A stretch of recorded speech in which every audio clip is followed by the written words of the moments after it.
salud y tu médico.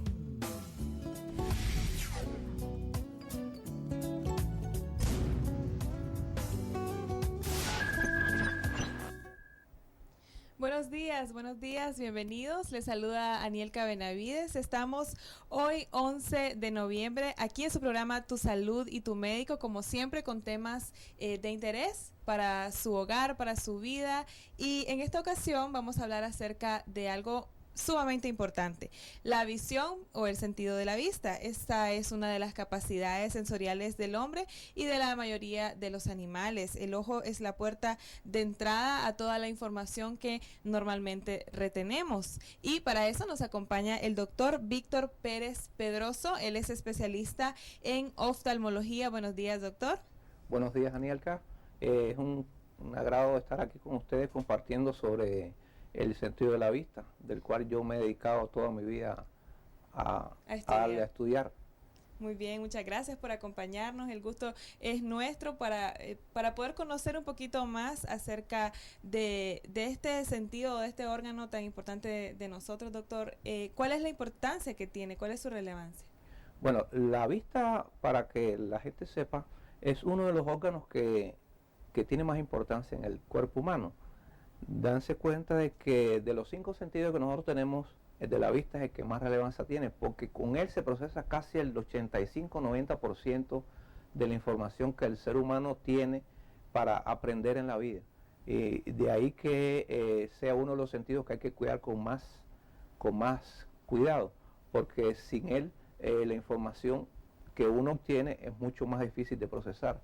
En el caso, por ejemplo, de los niños, que es una norma en muchos países, que los niños antes de entrar a su edad escolar deban ser chequeados por un oftalmólogo, porque a veces ve un niño con un poco de pereza, que no aprende, uno dice, no, que este niño es malo, que este niño es bruto. No, tal vez el niño sencillamente tiene un trastorno visual importante y es lo que está haciendo que se retrase. Un niño inquieto dice, no, que es disfuncional, que tiene no sé, X problema, y sencillamente es eso. Hay el otro sentido también que tiene problemas con los niños, es el del oído, pero bueno, el de la vista es importante. Es causa frecuente de que el niño es intranquilo, se levanta en el aula, se va a la pizarra, la maestra lo regaña, y es porque el niño está tratando sencillamente de ver, y por eso es que se levanta en el aula. Claro, y él por su pequeña edad tal vez no es capaz de reconocer correcto, este problema que está teniendo, correcto, y son los padres los que deben estar alerta. Así mismo es. ¿Qué tipo de enfermedades principalmente pueden atacar este órgano? Bueno, el ojo es un órgano muy complejo. De ahí hay un dicho que dice que la vista es el reflejo del alma. Pero bueno, como este es un programa un poco escaso en tiempo, vamos a referirnos solo a 4 de ellas. Principales. Por ejemplo, el pterigium, la catarata, la retinopatía diabética y las heridas por cuerpos extraños y agentes químicos, que es lo que por lo menos acá en Nicaragua hace bastante daño. Es más común. Es lo más común. ¿A qué se refiere con la primera, doctor? Bueno, el pterigium es la enfermedad que acá las personas conocen como pellejo. Okay. Ahí vemos en la primera lámina que está al lado, bueno, aquí en la pantalla lo veo al lado izquierdo. Vemos la carnosidad. Mucha gente le dicen a esto cataratas. Realmente este es el pterigium. Se trata de un crecimiento invasivo de la conjuntiva sobre la córnea. El ojo se pone rojo, se enrojece y la visión se distorsiona. Por supuesto, esta es una patología todas las que hay, es un poco de la más benigna, porque es un procedimiento que se puede hacer con cirugía. Más sencillo. Más sencillo, y el paciente puede recuperar su estado normal.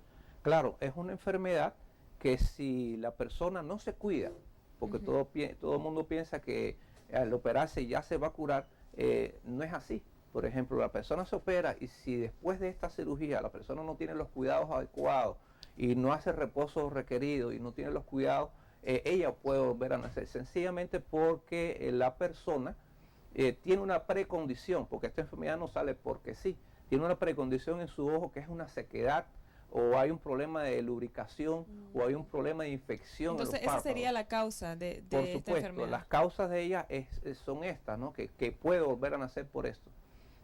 Y entonces por eso podemos ver este tipo de enfermedad. Ahí se ve en la segunda lámina cómo se hace el procedimiento. Cómo se hace el procedimiento, se colocan unos equipos y con determinados equipos se van haciendo los cortes, raspados, como acá le dicen, y finalmente las puntadas o suturas con injerto o sin injerto para que la persona tenga una mejor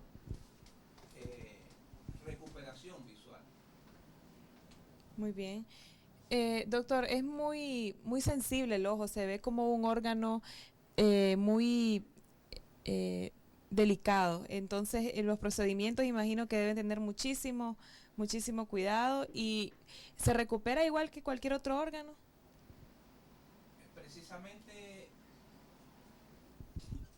Precisamente el ojo se recupera casi igual que cualquier órgano. Lo que sucede es que como es un órgano húmedo y es parte del cerebro, porque debemos recordar que el ojo no es más que una extensión de nuestro cerebro. Por eso nos llamamos el segundo par, o es un nervio modificado. Sencillamente en la evolución de las especies, el cerebro hizo una evaginación y se formó el ojo. Y el ojo, por su condición de ser un nervio muy sensible, es que cuesta en algunas ocasiones que el ojo se recupere. Entonces, por eso el paciente tiene que tener mucho más cuidado a la hora de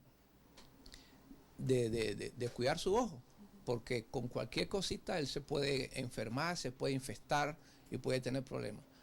Por ejemplo, ahí estamos viendo ahora una segunda lámina, que es la otra enfermedad, que es la realmente llamada catarata. Es una opacidad del cristalino del ojo, que es el encargado, en este caso, de permitir la entrada de las imágenes y enfocarse en la retina del ojo. Ustedes ven ahí en la pupila, que normalmente es negra, en la primera lámina de arriba a la izquierda, está totalmente blanca. Esa es una catarata en estado completamente maduro.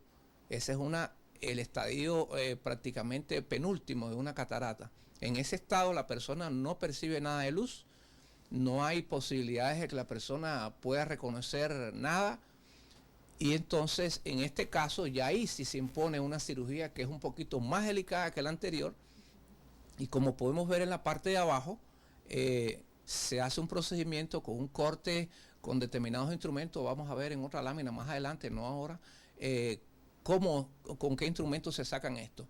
Vemos abajo cómo se extrae la catarata, cómo atrás, por debajo, por encima de la catarata se ve ya el reflejo de la retina cuando se está extrayendo la catarata, y seguidamente a esto sale el cristalino ya enfermo y se coloca. Ustedes ven que yo ahí al lado puse una pequeña regla, y encima de la regla hay, entre el número 4 y 5, hay un circulito. Ese circulito es un lente especial que se le coloca al paciente en su ojo, que su diámetro promedio anda entre los 0.5 y 0.6 milímetros. Ese se coloca dentro del ojo para que la persona pueda casi inmediatamente después de la cirugía recuperar gran parte de su visión. Muy bien, y doctor, ¿y las cataratas nosotros podemos evitarlas o eso es otra de las cosas que yo quería hablar? La catarata es una enfermedad que por muchos años, desde el tiempo de los egipcios, se conoce que puede tenerla cualquier persona, desde un niño, un adolescente. No importa la edad. No importa la edad, y un adulto o un anciano. Claro, sucede, hay personas y hay condiciones en el cuerpo que sí provocan que aparezca más. Por ejemplo, los niños que las madres parecen sarampión, por ejemplo, es bueno la prevención, que es importante en todas estas enfermedades. Por ejemplo, la prevención siempre es importante, que es uno de los énfasis que se hace en los sistemas de salud, son las vacunas de las madres antes de conseguirlo a los niños. Por ejemplo, una enfermedad que aquí hace mucho daño es la toxoplasmosis. Ajá. Ya, acá la dicen la enfermedad del gato, pero es una enfermedad que hace mucho daño. No solo provoca catarata, provoca una ceguera irreversible, sí, en muchos casos. Hay otras enfermedades que provocan catarata. La otra condición que provoca catarata, por ejemplo, es la diabetes, que vamos a hablar más adelante sobre ella. Es una enfermedad que es bastante peligrosa en este sentido. Accidentes que ocurren en las personas producen catarata. Entonces la siguiente enfermedad sería, doctor, la Hablábamos primero de la Primero el pterigio, hablamos de ahora catarata. catarata. Y la siguiente después sería viene la retinopatía diabética. Bueno, la retinopatía diabética, quiero decirle que es la segunda causa de ceguera mundial.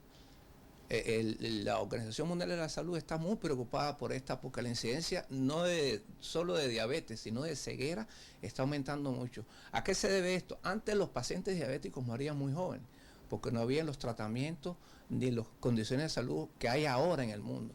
Ahora el paciente diabético vive más, tiene mejor calidad de vida, pero el diabético es un paciente un poco indisciplinado, por no decir bastante. Y entonces las cosas tan ricas, los estímulos que hay en la vida actual son tantos que entonces ellos dicen, no, yo me tomo la pastilla, pero me tomo un Gatorade, me tomo una Red Bull, y eso está acabando con ellos. Claro. Entonces aparecen en los diabéticos que lo primero que ellos notan es que de repente se les enturbia la vista, no ven nada, a veces no ven de lejos, no ven de cerca, se desesperan, tienen unos síntomas que muchos conocen, que empiezan a orinar mucho de noche, comen mucho y siempre tienen hambre, y sencillamente lo que está sucediendo es que el azúcar está subiendo. Y entonces los primeros síntomas es que el azúcar sube en la sangre y después entra al ojo. Esa cantidad de azúcar lo que hace es dilatar. Ahí vemos en las láminas que la retina hace hemorragias, se puede desprender la retina, se inflaman cristalinos, hacen cataratas, y entonces el paciente diabético todas estas complicaciones las puede tener, hasta llegar a la ceguera. Lo que sucede es que ahora en el mundo hay, como pueden ver en la lámina de la izquierda abajo, hay unos esquemas donde hay unos gráficos que se pueden ahora hacer inyecciones. Arriba usted ve arriba en la lámina de arriba que se hacen procedimientos quirúrgicos que se llaman vitrectomías, o se hacen cirugías de cerclaje para componer la retina. Y al otro lado puede ver un equipo muy moderno. Este no es el último, pero es un equipo muy moderno de tecnología alemana, que es con los que se hacen los láseres en estos pacientes. Estos pacientes se benefician mucho con los tratamientos láser porque con ellos se cierran aquellos daños que hay en los vasos, en las arterias, en las venas que están en la retina, en las zonas inflamadas, se logran coagular y así evitar que este paciente vaya perdiendo la vida a pasos agigantados. Siempre es bueno recordar que si hay estos avances de la medicina, lo más importante en este caso es que el paciente acuda a su médico de base. El médico de base es el endocrinólogo, o acá le conoce mucho como diabetólogo, pero es un especialista que está capacitado para que controle el azúcar de estos pacientes. En este caso podemos decir que sí se puede evitar, o sea, podemos evitarlo controlando entonces la diabetes. Bueno, yo quiero aclarar algo. La persona que padece diabetes o ya tiene un antecedente familiar, porque es una enfermedad generalmente de perfil genético, o que tiene un trastorno metabólico importante, ya una vez siendo una persona diabética no deja de ser diabético. Lo importante en este caso es que la persona se controle con sus exámenes de azúcar, y ahora modernamente, digo modernamente porque es lo que ahora está más en boca, pero es una técnica que se hace ya más de 20 años, 25 años, que es una cosa que se llama hemoglobina glicosilada, que es donde se hace un examen de sangre y este paciente puede saber cómo ha estado su azúcar en los últimos 3 meses. Es un examen muy prometedor que si la persona lo logra mantener por debajo de 7 microgramos por decilitro, está sabiendo la persona que está muy controlada, y que las complicaciones, que en este caso me tocó hablar de la retinopatía, se retrasa o no aparecen las otras enfermedades que tiene el diabético, que es insuficiencia renal, los derrames cerebrales, los infartos, ¿ya? Las amputaciones de miembros, todas estas complicaciones que tiene el paciente diabético.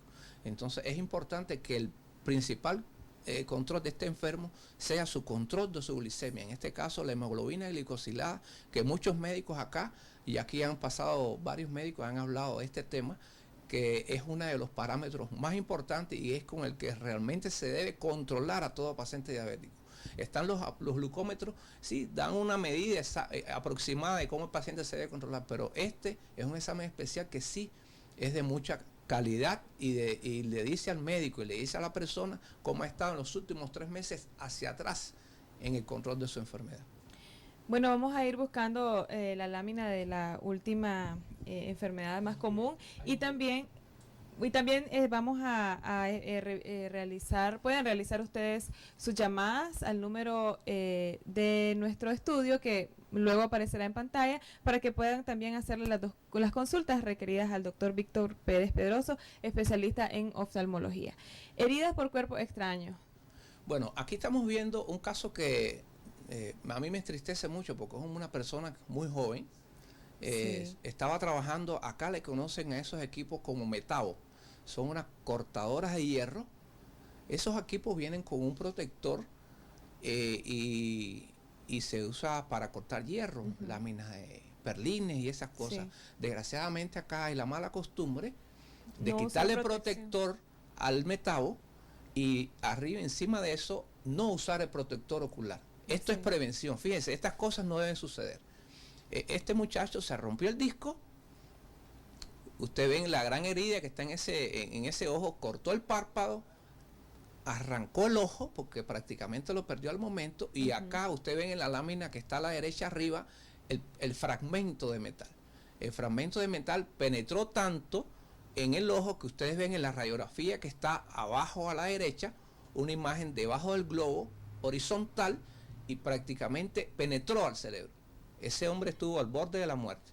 Y bueno, gracias a la divina providencia, porque yo soy creyente, Claro. este muchacho llegó con vida a nuestras manos y pudimos hacer la cirugía y recuperarle su estética facial, porque bueno, prácticamente el ojo se lo perdió destruyó en esa cirugía. Es Lamentable. importante la protección, cuidos. los cuidos. Estas enfermedades sí son evitables. Vean ustedes. Muy bien, tenemos la primera llamada en este momento, doctor. Buenos días. Aló, Aló, buenos días. ¿me escucha? Sí, claro, adelante. Sí, mire, fíjese que mi problema en la vista es de que, mira, yo aquí la estoy viendo como a 3/4 quizás de distancia y lo que miro son los fondos, las cuencas de los ojos, por decirlo así, sí, miro borroso. Y así es en la calle también, yo miro borroso. ¿Cuántos años tiene? Yo tengo 48 años. A veces, inclusive con un lente que me habían recetado de 1.75, no miro claro todavía. En la calle yo solo miro la imagen. Conozco a la persona por la imagen, pero en sí yo miro solo la sombra. Quisiera saber qué es lo que es. Bueno, muchas gracias por su llamada. ¿Va a preguntar? Bueno. Bueno. Me hubiera gustado preguntar a la señora si tiene alguna otra enfermedad predisponente, asociada, porque bueno, una de las cosas que nosotros hacemos es así, nosotros los oftalmólogos graduados, que estudiamos, por lo menos en el caso nuestro, que tenemos 30 años ejerciendo la profesión, es preguntarle a la persona cuáles son sus antecedentes personales, de qué cosas padece, si tiene problemas en la tiroides, si hay anemia, si hay problemas cerebrales, si hay problemas múltiples, porque no solo es llegar a la óptica y que te hagan una simple medida de la vista, hay que hacer un fondo de ojo, hay que tomar la presión de la vista, hay que hacer ultrasonido, hay que hacer biometría. Ahora, por suerte, Nicaragua ha despertado en la salud. Nicaragua, con nosotros cuando llegamos, tenía muy poca capacidad. Los tiempos de guerra fueron muy malos, muchos médicos emigraron y nosotros nos encontramos en un panorama bastante difícil. En aquella época, acá en el hospital regional había muy pocas cosas, pero bueno, ahora en Nicaragua, muchos médicos, por ejemplo, en Nicaragua, acá en Matagalpa, solo había un oftalmólogo, que era el doctor Paulino Quintana. Yo lo recuerdo muy bien, con mucho cariño, un doctor al que le mando saludos, y era el único que podía con esta población de Matagalpa. Ahora ya en Matagalpa vemos 5 oftalmólogos, por decir solo Ciudad Matagalpa. Antes no había oftalmólogo en Jinotega, no había oftalmólogo en Estelí, no había oftalmólogo, solo estaban concentrados en Managua. Ahora tenemos esta cantidad de médicos con una capacidad increíble para trabajar con tecnología de avanzada para poder hacer diagnósticos a estas personas. Si la señora que me habló tiene estos problemas, lo ideal es que se revise, porque sencillamente la medida no es no lo va a solucionar. Tiene que tener alguna otra enfermedad que tiene que atender. Muy bien, tenemos otra llamada. Buenos días. Buenos días, doctor. Sí, Dios adelante. le bendiga. Buenos días. Tengo la siguiente pregunta. Yo tengo desde la edad de 14 años de padecer de miopía. La pregunta que le hago es la siguiente. Si dejo de ponerme mis lentes, ¿aumenta la miopía? Tengo 50 años. ¿Alguna pregunta que quiera hacer? ¿Usted padece alguna otra enfermedad aparte de su miopía? No, doctor. Solamente común y corriente la gripe, catarro común. Ya, esto ha sido revisado usted por algún oftalmólogo, no tiene ninguna otra precondición, usted alguna enfermedad genética de lupus, artritis, alguna otra enfermedad que la haga sentirse mal de su vista. No, solamente que me da bastante dolores de cabeza y mareos. A veces por momentos pierdo la vista así repentinamente. ¿Qué edad usted tiene? 50. 50 años. Sí. Bueno, le puedo decir una cosa. Toda persona piensa que la miopía aumenta si uno deja o no deja usar, sean gafas, o sea, los lentes como los que yo uso, o los lentes de contacto. Eso no es así. La miopía tiene su clasificación también, igual que otras enfermedades. Las hay progresivas y las hay estáticas. Por ejemplo, las miopías progresivas son las más agresivas y esas se ven en los jóvenes. Ya, son las personas que más problemas tienen porque como crece el cuerpo, crece la miopía. Esas miopías son que nosotros llamamos degenerativas porque afectan la retina. La retina se va desgarrando, se va rompiendo, va teniendo daño, es como una tela que se va poniendo vieja y empiezan a salir agujeros y se puede desprender la retina. El problema del miope es que oculta detrás de su enfermedad otras enfermedades subyacentes como son el glaucoma. Puede ser la persona que sea hipertensa también y entonces la enfermedad puede estar avanzando y no es propiamente por la miopía. Porque ya mencionaba que hay momentos en que del todo no ve nada. Por eso, entonces hay que ver qué otra condición tiene. Debería revisarse entonces. Sí, hay que revisarse con un oftalmólogo capacitado para hacer diagnóstico. Pero igual no incrementa si usted no usa sus lentes. No, para nada. Tenemos otra llamada en este momento. Buenos días. Sí, buenos días. Sí, adelante.